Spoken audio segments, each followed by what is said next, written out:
गीता को लेकर के विभिन्न विषयों को जोड़ करके रिसर्च की जा रही है। यही इसकी उपादेयता, इसके महत्व को दर्शित करता है कि इतने हजारों वर्षों बाद भी इस पुस्तक के कई अनुवाद हो रहे हैं। देश विदेश की कई भाषाओं में इसके अनुवाद हो चुके हैं, हो रहे हैं। उसके ऊपर और भी ग्रंथ लिखे जा रहे हैं, उस पर कई लोग रिसर्च कर रहे हैं, कोई मैनेजमेंट एंड गीता इस विषय पर, तो कोई दूसरे विषय पर।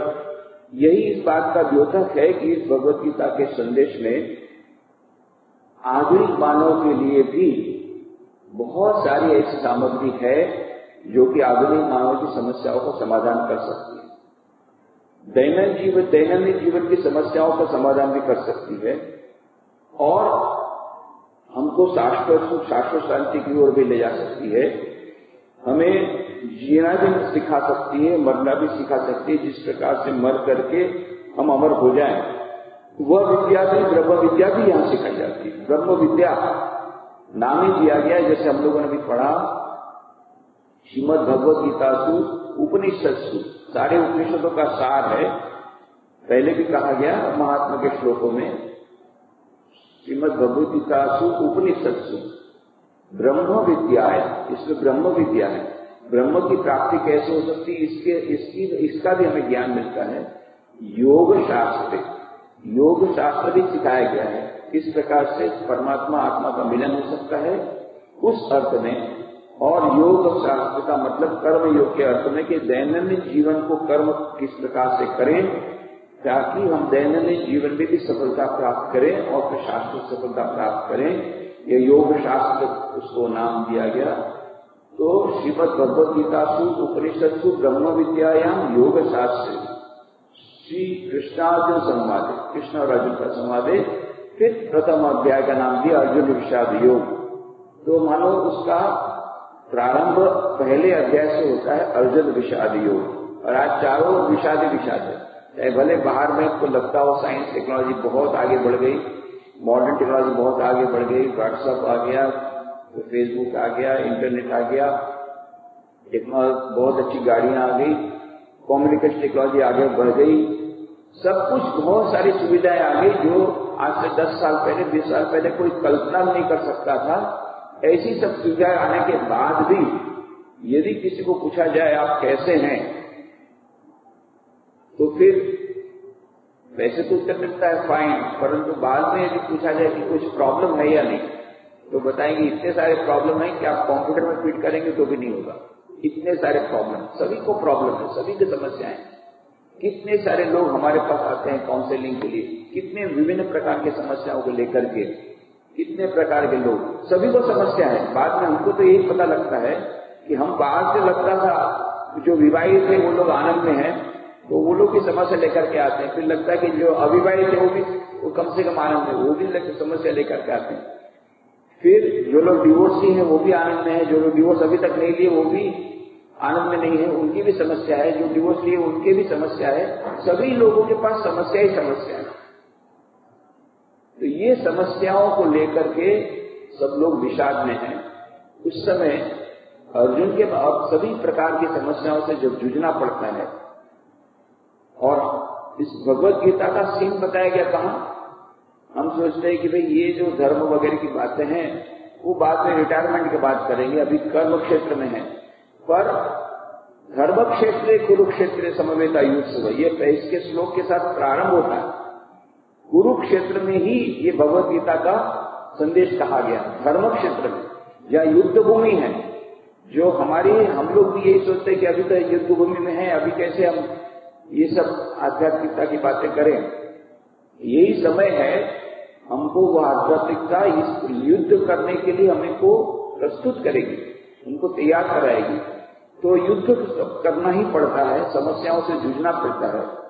तो समस्याएं जब आती हैं हमारे जीवन में, युद्ध क्षेत्र में जब हम खड़े हैं, युद्ध क्षेत्र में कुरुक्षेत्र में जब खड़े हैं, उस समय जब हमारे मन में विषाद है, this is the right time for the message of Bhagavad Gita. यही असली समय है जब हमें भगवत गीता का संदेश सबसे अधिक महत्व का लगता है, क्योंकि हम भी अर्जुन के समान जब विषाद में हैं, हम भी जब सोचते हैं कि बस अब ये समस्याओं से हम जूझ नहीं पाएंगे और अपना घुटना टेक देते हैं, गांडी को रख देते हैं, नहीं मैं युद्ध नहीं करूंगा, अब इससे ज्यादा मुझे संग्राम नहीं हो सकेगा, इतना स्ट्रगल मैं नहीं कर पाऊंगा अपने जीवन में, चाहे बाहर की परिस्थितियों के कारण हो, चाहे मन की परिस्थितियों के कारण हो, चाहे समाज की समस्याओं के कारण हो, चाहे मनस्थिति के कारण हो, जो भी हो, दोनों प्रकार की समस्याएं आधुनिक मानव के लिए है। और इन सब समस्याओं के कारण वो जो विषाद में है अर्जुन के समान, उस समय भगवद गीता का संदेश और भी अधिक महत्व का हो जाता है। इस प्रकार से वो विषाद को दूर करके हम दैनंदिन जीवन में सुख शांति प्राप्त कर सकें और शाश्वत जीवन में शाश्वत सुख शांति प्राप्त कर सके और शाश्वत जीवन प्राप्त कर सके, ये सब हमें भगवद गीता का संदेश दिखाता है। इसके बारे में हमने विस्तार से इंट्रोडक्शन दिया था, किस प्रकार से भगवद गीता का संदेश आधुनिक मानव के लिए बहुत उपयोगी है। फिर भगवद गीता के महात्मा संबंधी श्लोक और ध्यान संबंधी श्लोक को, जिनकी आवृत्ति हम प्रत्येक चर्चा के प्रारंभ में करते हैं, इसके अर्थ को जानने का हमने प्रयत्न किया था, जो कि हमने कहा था कि इसको अर्थ को जानने के बाद जब आवृत्ति करेंगे तो हमारे मन में भगवद गीता के संदेश के प्रति, भगवान श्री कृष्ण के प्रति, उनके संदेश के प्रति श्रद्धा का उदय होगा। जितनी मात्रा में हमारे मन में इस संदेश के प्रति श्रद्धा होगी, उतनी मात्रा में हम इस संदेश को अधिक अच्छी तरह हृदयगम कर सकेंगे और उसका पालन करके हमारा मानव जीवन सार्थक कर सकेंगे। इसलिए हम लोगों ने इसकी विस्तार से चर्चा की थी। महात्मा संबंधी श्लोक, ध्यान संबंधी श्लोक और इनकी हम लोगों ने आवृत्ति प्रत्येक चर्चा के प्रारंभ में कर लेते हैं। और हम लोगों ने 8 अध्याय की चर्चा समाप्त कर ली थी। 90वें अध्याय की चर्चा चल रही है, जबकि 14वें श्लोक में भगवान श्री कृष्ण कहते हैं, सततम कीर्तयन्तो मां यतन्तस्य दृढ़व्रता नमस्यन्तस्य मां भक्त्या नित्ययुक्ता उपासते। सततम कीर्तयन्तो मां यतन्तस्य दृढ़व्रता नमस्यन्तस्य मां भक्त्या नित्ययुक्ता उपासते। वे भक्त लोग सदा मेरा कीर्तन करके प्रयत्नशील और दृढ़व्रत होकर भक्ति से नमस्कार करके और मुझ में नित्य युक्त रहकर मेरी उपासना करते हैं। इसका हमने विस्तार से अर्थ जानने का प्रयत्न किया था 14वें श्लोक का, कि सतत कीर्तयन्तो मां का मतलब ही नहीं कि सब काम छोड़ करके, काम के मध्य में भी यदि हम उनका स्मरण करते हैं तो भी सततम कीर्तयन्तो मां हुआ। दृढ़व्रत का भी हमने मीनिंग समझ लिया। नमस्कार करने का मतलब यह नहीं कि हम भौतिक रूप से नमस्कार करें, वो तो करना ही है, परंतु शारीरिक तो नहीं हो सकता, और मन में श्रद्धा का भाव रख करके यदि हम ईश्वर का काम करते हैं, वो भी सतत नमस्कार करना हुआ। नित्य युक्त का उपासते, नित्य युक्त हम कैसे रह सकते हैं? दैनिक जीवन में हमको कितने सारे काम करने पड़ते हैं, नित्य नैमित्तिक कार्य करने पड़ते हैं, तो मानसिक रूप से उसका स्मरण करके, ईश्वर का स्मरण करते हुए हम कैसे नित्य युक्त रह सकते हैं, इसके बारे में हमने विश्वासना की थी। और उपासना का मतलब केवल हम पूजा पाठ करते हैं, सुबह मंदिर में आधा घंटा 1 घंटा गंध धूप गंध पुष्प धूप दीप नैवेद्य, ये हमने देखकर की जो पूजा करते हैं, केवल यही उपासना नहीं है, पर हम जो कुछ भी कर्म करते हैं उसका फल यदि हम समर्पित करते हैं ईश्वर को, तो यह भी उपासना होती है। ईश्वर को पुष्प के साथ साथ हमारे कर्मों के फल को समर्पित करना, जो हम सारा दिन करते हैं वह भी उपासना है। इस प्रकार से हमारी उपासना नित्य हो सकती है। एक साधारण मानव भी, नरसिंह मेहता मीराबाई की बात अलग है, वो हमेशा उपासना कर सकते हैं, नित्य रह सकते हैं, सतत कीर्तन कर सकते हैं। नरसिंह मेहता हमेशा कीर्तन करते हैं, तुकाराम हमेशा कीर्तन करते हैं, पर ये सबके लिए संभव नहीं है। पर यह यदि हम सब समय उनका स्मरण करते हैं काम करते समय, तो वह भी मानो सततम कीर्तयन्तो मां। इसका हमने विस्तार से इसकी हमने चर्चा की थी। ज्ञान यज्ञेन चाप्यन्ये यजन्तो मां उपासते एकत्वेन पृथक्त्वेन बहुधा विश्वतो मुखम। तो अन्य जो अन्य लोग ज्ञान रूप यज्ञ के द्वारा अर्थात भगवत बुद्धि से पूजा करके मेरी आराधना करते हैं, कोई ब्रह्म एक है इस भावना से अर्थात अभेद भाव से, कोई विष्णु इंद्र चक्र चंद्र आदि में पृथक पृथक भाव से पुरुषोत्तम अवस्थित है, कोई सर्वात्मक रूप से विभिन्न भाव से मेरी उपासना करते हैं। तो लोग अपनी अपनी प्रकृति के अनुसार, अपने स्वभाव के अनुसार इस ईश्वर की विभिन्न रूप से उपासना करते हैं, उसमें कोई हानि नहीं है। जो ज्ञान यज्ञ का जो ज्ञान योग का पालन करने वाले हैं, वो वासुदेव सर्वोत्तम इस प्रकार सर्वात्म दर्शन रूप ब्रह्म की उपासना करते हैं, और कुछ भक्ति योग के द्वारा अपने भक्ति के द्वारा उपासना करते हैं। उसमें कोई हर्ज नहीं है, जिसको जिस प्रकार से उसको अच्छा लगे अपनी अपनी प्रकृति के अनुसार लोग इस प्रकार से ईश्वर की उपासना कर सकते हैं। अहम क्रतुरहम यज्ञ सदा अहम औषधम मंत्रो अहम देवाज्ञम अहम अग्नि अहम भूतम।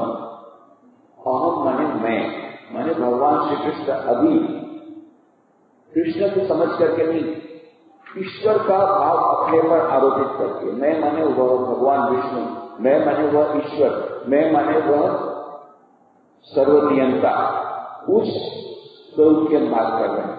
श्री कृष्ण जो अर्जुन के सखा, जिनका जन्म हुआ मथुरा में, वह कृष्ण नहीं। अभी जब यहाँ पर मैं बोल रहे हैं तो मैं वह जो ईश्वर जो अभी कृष्ण के रूप में जिन्होंने अभी मानव अवतार दिया है, उस रूप में वो बोल रहे हैं अहम मैं क्रतु माने अग्निष्टम आदि वैदिक यज्ञ, इनको क्रतु कहते हैं। अहम मैं यज्ञ, तो क्रतु ये वैदिक यज्ञ है, और यज्ञ है दूसरा जो संस्कृत में यज्ञ का शब्द है वह स्मार्ट यज्ञ, पुराणों के अनुसार का यज्ञ। क्रतु माने वैदिक यज्ञ और यज्ञ माने स्मार्ट यज्ञ। अहम मैं स्वधा जो आध्यात्मिक पितृ यज्ञ है उसको स्वधा बोलते हैं। फिर अहम मैं औषधम का मतलब दो होता है, औषधि से उत्पन्न अन्न उसको भी औषध बोल सकते हैं, और जिसको हम बोलते हैं दवाई, औषधि ले आए, हिंदी में औषधि बोलते हैं दवाई को, मेडिसिन को। तो उस अर्थ में औषधम औषधि से उत्पन्न अन्न और भेषज। अहम एव मैं मंत्र भी मैं हूं। अहम एव मैं ही, एवं शब्द जो है ही, यह मानो इम्प्रेस करने के लिए, जोर देने के लिए, अहम एव मैं ही आज्यम माने हवन का घी। अहम मैं अग्नि होमाग्नि, और अहम मैं भूतम हवन कार्य। तो मानो मैं ही सब हूं।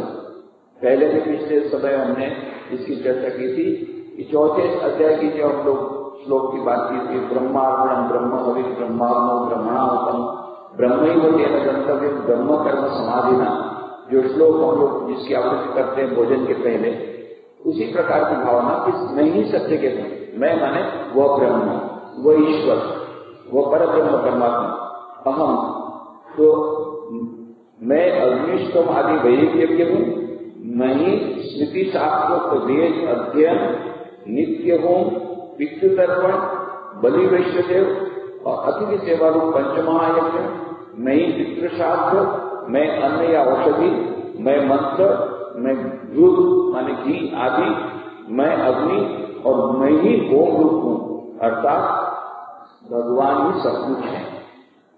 ये जो भगवान सब कुछ है, इसकी व्याख्या की जो कुछ है, जो घी है वो भी भगवान है, वो भी ब्रह्म है, जो अर्पण करने वाला वो भी ब्रह्म है, जिसका अर्पण किया जाए वो भी ब्रह्म है, जो क्रिया है वो भी ब्रह्म है। कहने का मतलब जो कुछ है वह वही ब्रह्म, वह ईश्वर, उससे ओतप्रोत है। पिता महस्य जगतो माता भाता पितामह वेद्यम पवित्र ओंकार वृक्षाम यजुरेव च। अहम माने मैं, अस्य जगत, अस्य माने इस जगत का, इस संसार का पिता, पिता माने जन्मदाता पिता, माता माने गर्भधारिणी जननी, धाता माने कर्मफल दाता, कर्मफल को देने वाले को धाता बोलते हैं ईश्वर। पितामह, पिता का पिता को पितामह बोलते हैं, दादा जिसको बोलते हैं ग्रैंडफादर। वेद्यम एकमात्र ज्ञेय पदार्थ, पवित्रम पवित्र, ओंकार, ओंकार माने प्रणव, ऋग ऋग्वेद, साम सामवेद, यजुर्च और यजुर्वेद हूं।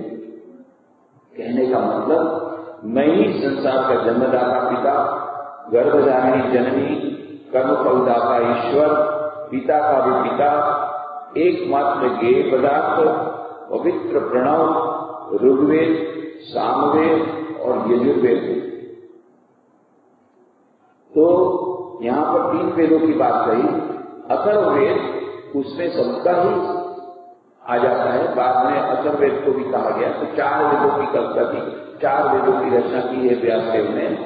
तो पहले ऋग्वेद, सामवेद और यजुर्वेद हुए और फिर उन्हीं का उन्होंने मानो सारांश दिया अथर्ववेद में, इसलिए यहां पर वो नाम नहीं दिया है।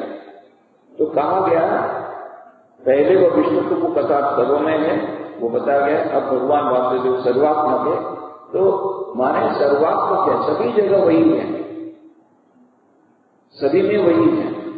तो हम लोग वो श्लोक भी याद करते हैं, त्वमेव माता च पिता त्वमेव, त्वमेव बन्धुश्च सखा त्वमेव, त्वमेव विद्या द्रविणम त्वमेव, त्वमेव सर्वं मम देव देव।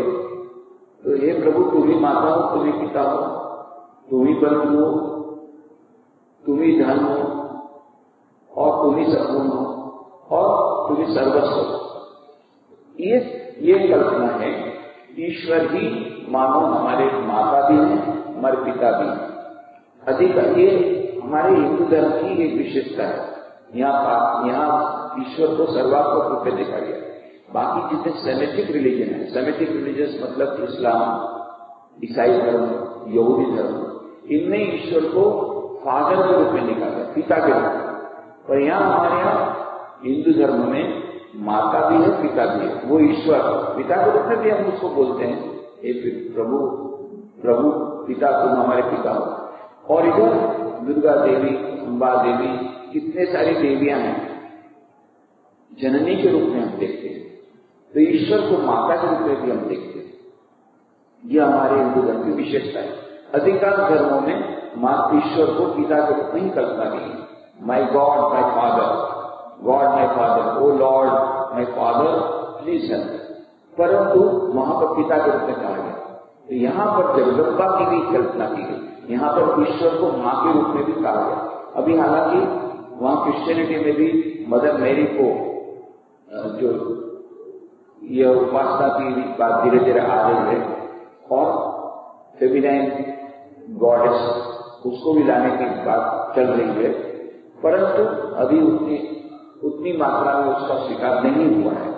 पर यहाँ पर हमारे यहाँ पहले से ही हजारों वर्षों से ईश्वर को माता के रूप में और पिता के रूप में, दोनों रूप में देखा गया। इतना ही नहीं, न केवल जन्मदाता पिता, गर्भधारण जननी और कर्मफल दाता ईश्वर, ईश्वर को कहा गया कि कर्मफल के दाता हैं। तो धाता माने कर्मफल के ज्ञान देने वाले, और पिता माना पिता के भी पिता है। तो पिता माना मतलब, अच्छा पिता माना के प्रपिता है, फिर कौन है? ऐसा यदि करने जाएंगे तो श्लोक बहुत लंबा हो जाएगा। गीता 700 श्लोक के बदले को चला जाएगा 7000 श्लोक। इसमें हमको समझने का यही है, पिता भी वही है, पिता के पिता भी वही है, पिता के पिता के पिता के पिता के पिता भी वही है, क्योंकि अल्टीमेटली तो वहीं से ईश्वर, वही ईश्वर से तो सारा जगत की सृष्टि हुई है। तो और हम साधारण में भी देखें, वे ईश्वर हमारे पिता है। कैसे पिता है भाई? हमारे पिता तो अमुक हैं, इन्होंने हमको जन्म दिया। अरे उनको किसने जन्म दिया? उनको उनके पिता ने जन्म दिया। उनको किसने जन्म दिया? उनको उनके पिता ने जन्म दिया। ऐसा करते करते करते देखो तो लाखों जन्मों के पहले तो एक तो कोई कहां से आया?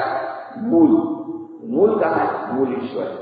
ईश्वर से सृष्टि उत्पन्न हुई, वहां से पहला मान लो अभी वो आगम बोलते हैं उस वहां पर, यहाँ हमारे यहाँ मनु कहा कि सबसे पहले मनवंतर ने मनु को उत्पन्न हुए और फिर मनु के बाद में सृष्टि उत्पन्न की। तो पुराणों की कथा है, साइंटिफिक के रूप में हम नहीं कह सकते, पर साइंस की दृष्टि से, हम विचार की दृष्टि से, तर्क की दृष्टि से इतना तो समझ सकते हैं, इतना तो हम समझ सकते हैं कि पिता अपने आप पैदा नहीं हुए, उनको उनके पिता ने पैदा किया। उनको किसने पैदा किया? उनको उनके पिता ने पैदा किया। तो उनको किसने पैदा किया? उनको उनके पिता ने। तो अल्टीमेटली कहीं ना कहीं तो जाना पड़ेगा, एक जगह तो रुकना पड़ेगा, वही ईश्वर।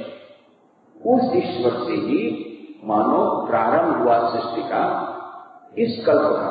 फिर बाद में और भी कई कल्पों की कल्पना की गई। तो हम तार्किक तर्क की दृष्टि से उसको हम समझ सकते हैं कि कहीं न कहीं पर कोई कुछ हुआ है, एक कुछ जरूर होगा, और वही ईश्वर का नाम, उसी उसका नाम दिया गया ईश्वर या ब्रह्म या वही परमात्मा।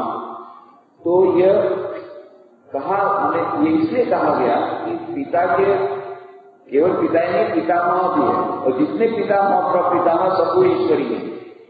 क्योंकि पिता को भी तो किसने उत्पन्न किया? उसके पिता ने। उसको किसने उत्पन्न किया?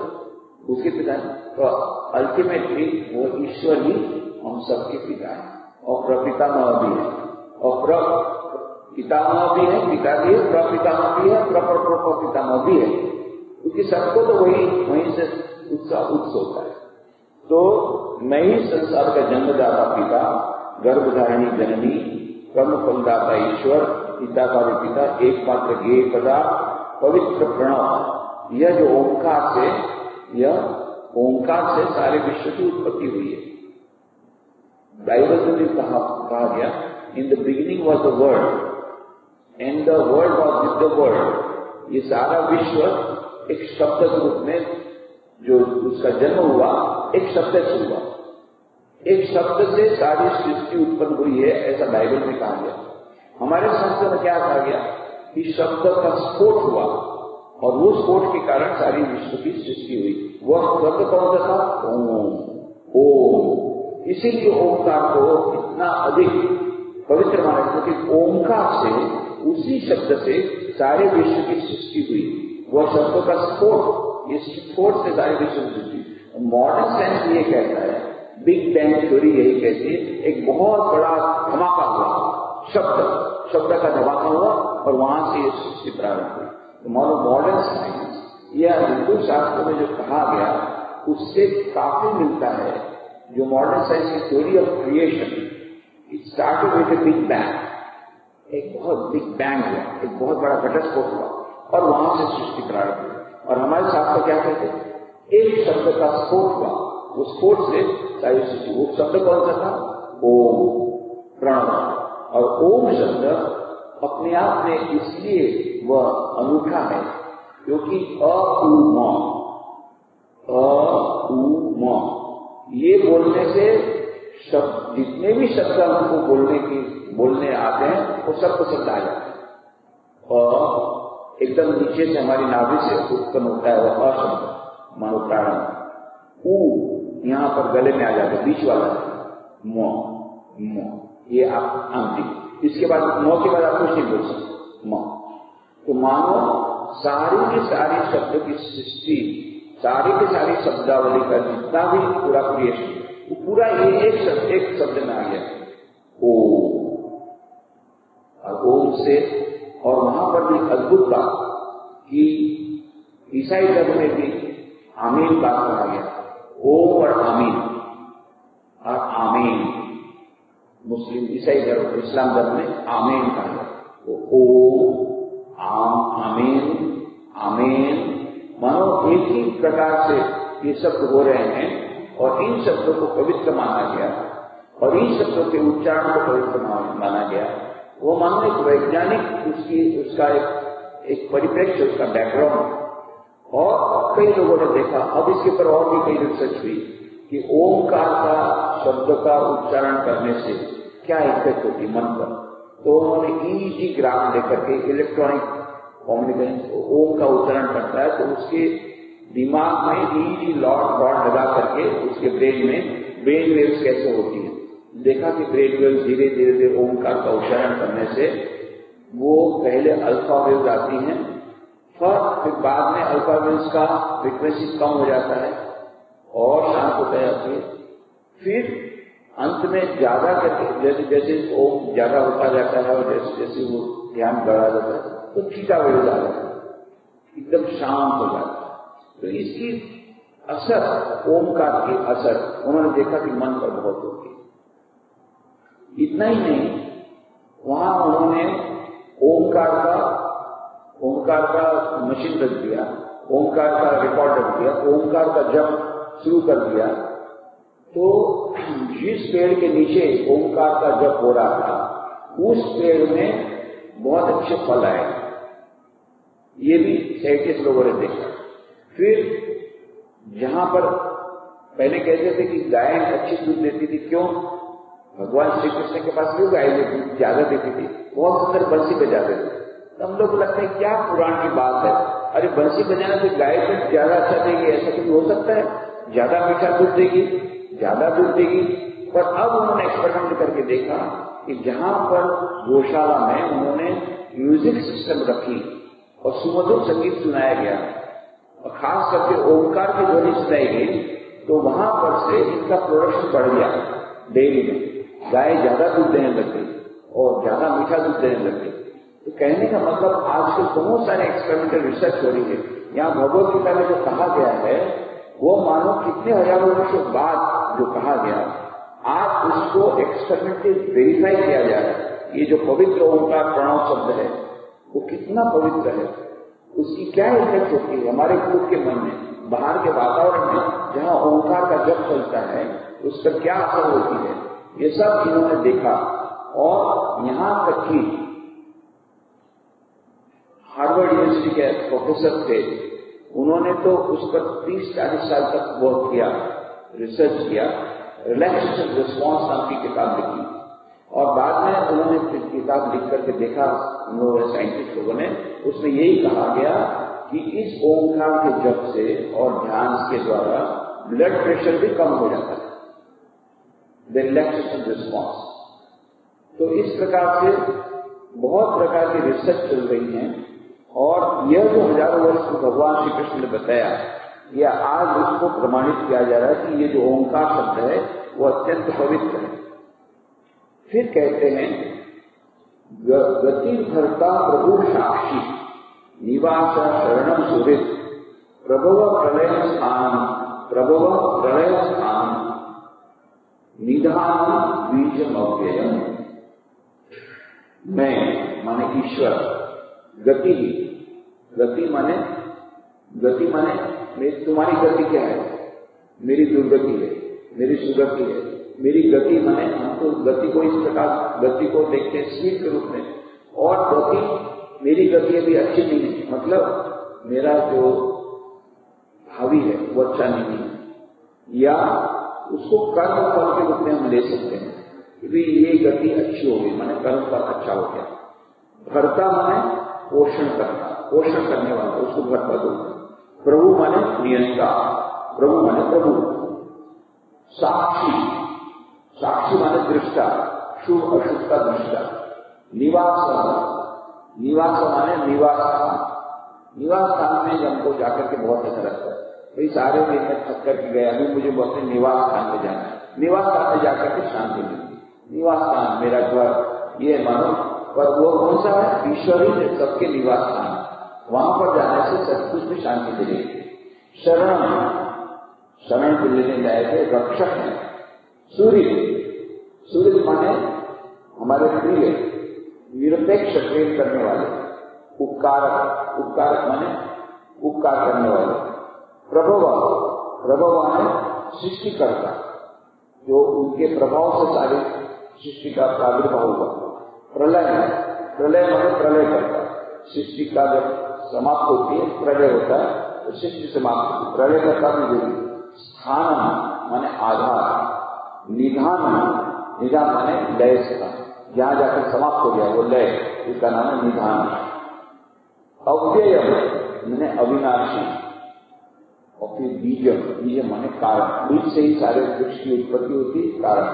कहने का मतलब मैं ही, माने मैं, भगवान श्री कृष्ण बोल रहे हैं ईश्वर को, ईश्वर का आरोपण करते हैं, मैं ही माने ईश्वर ही कर्मफल, पोषण करता, नियंता, शुभाशुभ के दृष्टा, स्थिति स्थान रक्षक, प्रत्युत्तर निरपेक्ष, उपकारक, सृष्टिकर्ता, प्रलयकर्ता, आधार, लय स्थान, अविनाशी आदि कारण है। और जिनकी एकमात्र गति, एकमात्र वर्णनीय, एकमात्र शरण लेते लोग यदि कोई है वो ईश्वर। इधर उधर जाने के भटकने की आवश्यकता नहीं, ईश्वर के पास ईश्वर की शरण ले लो, सभी तो वही ईश्वर हैं और वे ही ईश्वर ही सब करता है, सब कुछ काम कराने वाले हैं, फल देने वाले हैं, वे ही सृष्टि करता है, प्रलय कराने वाले हैं, स्थान भी वही है और जो निवास स्थान हमारा वो भी वो ईश्वर है। तो मानो ये कल्पना इतनी सुंदर रूप से इस ईश्वर के, सभी जगह ईश्वर है, वे एकमात्र शरण लेने योग्य हैं, उनके पास जाने से बस सब कुछ डर समाप्त हो जाता है।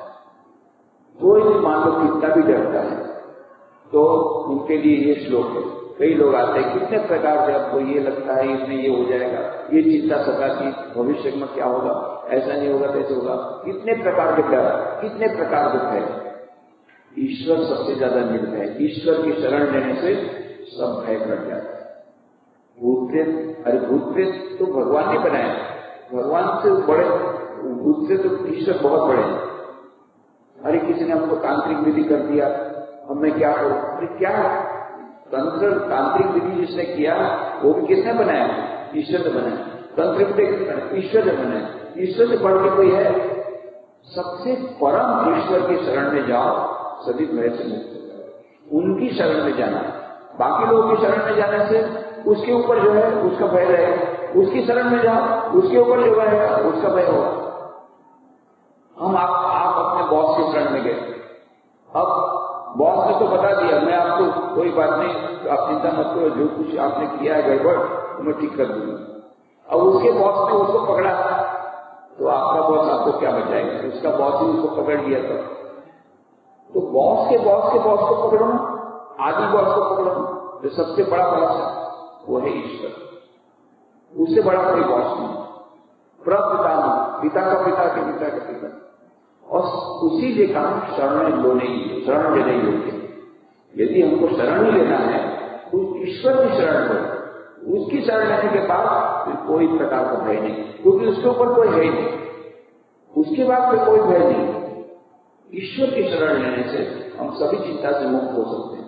और इतनी अच्छी तरह पोएटिकल लैंग्वेज, काव्यात्मक भाषा में यह कहा गया, गतिर्भर्ता प्रभु साक्षी निवास शरणम सुधीर प्रभव प्रलय स्थान विधानम बीजम अव्यय। इतनी सुंदर रूप से कहा गया।